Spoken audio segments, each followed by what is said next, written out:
قائد اعظم محمد علی جناح اور ان کی شریک حیات رتی بائی کی جوڑی کو ہنسوں کا جوڑا کہا جاتا تھا۔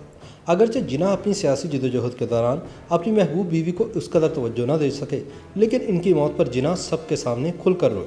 قائد اعظم محمد علی جناح برصغیر کے نامور وکیل اور سیاسی رہنما تھے۔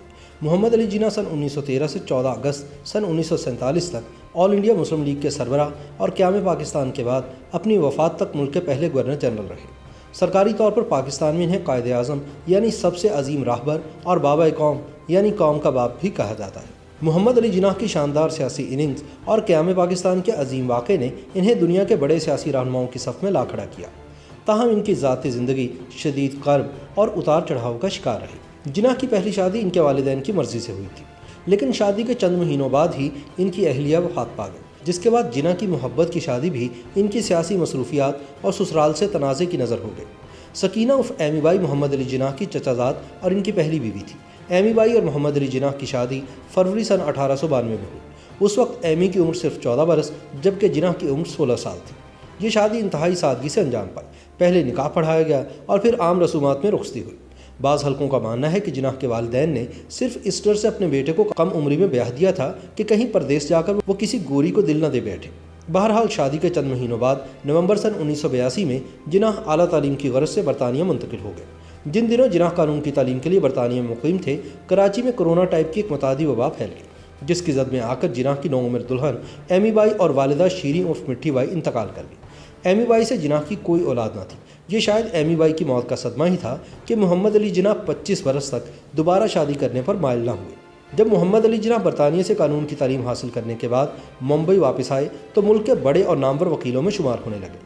ان کے کلائنٹس میں صاحب ثروت، سیاسی زعما اور ملک کے بڑے کاروباری لوگ بھی شامل تھے۔ سن 1916 میں ہندوستان کی معروف پارسی شخصیت سر ڈنشا پٹیٹ، جو کہ جناح کے کلائنٹ اور قریبی دوست بھی تھے، انہیں دارجلنگ میں اپنے ہاں گرمیوں کی چھٹیاں گزارنے کے لیے مدعو کیا۔ ڈنشا پٹیٹ ڈنشا مانگچی پٹیٹ کے بیٹے تھے، جنہوں نے برصغیر میں پہلی کاٹن ملز کی بنیاد رکھی تھی۔ پٹیٹ خاندان کپڑے کی صنعت میں بہت بڑا نام تھا اور ان کا شمار ممبئی کے امیر ترین گھرانوں میں ہوتا تھا۔ انہی دنوں 39 سالہ جناح اور ڈنشا پٹیٹ کی اکلوتی صاحبزادی 16 سالہ رتی بائی میں قربتیں اس قدر بڑھی کہ دونوں نے شادی کا فیصلہ کر لیا۔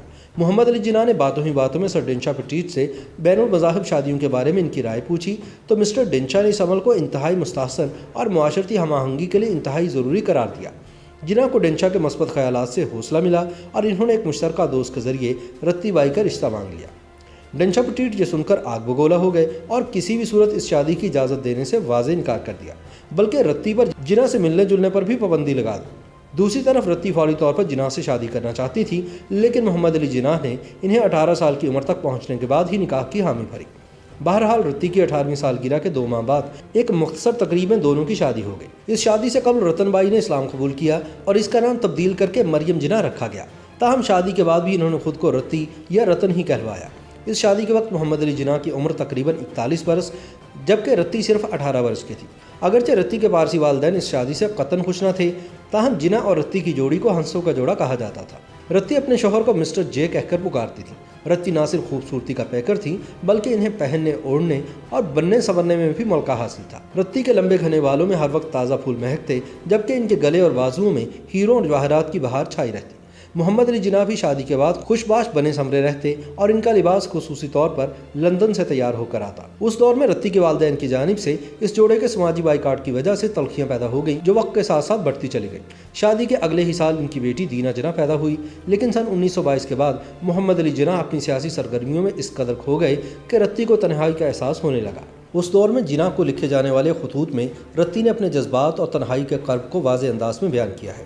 تنہائی کی آگ میں ہر پل جلتی ہوئی رتی کو کینسر جیسے موذی مرض نے بھی آن گھیرا۔ وہ علاج کے لیے بھی تنہا فرانس گئیں اور بالآخر 20 فروری سن 1929 کو اپنی 29ویں سالگرہ کے دن انتقال کر گئے۔ تاریخ کے اوراق گواہ ہیں کہ اپنی محبوب بیوی کی موت پر جناح سب کے سامنے کھل کر روئے۔ دوسری بار جناح کو اس وقت انتہائی غمگین اور نمناک آنکھوں کے ساتھ دیکھا گیا جب قیام پاکستان کے بعد وہ آخری مرتبہ رتی کی قبر پر گئے۔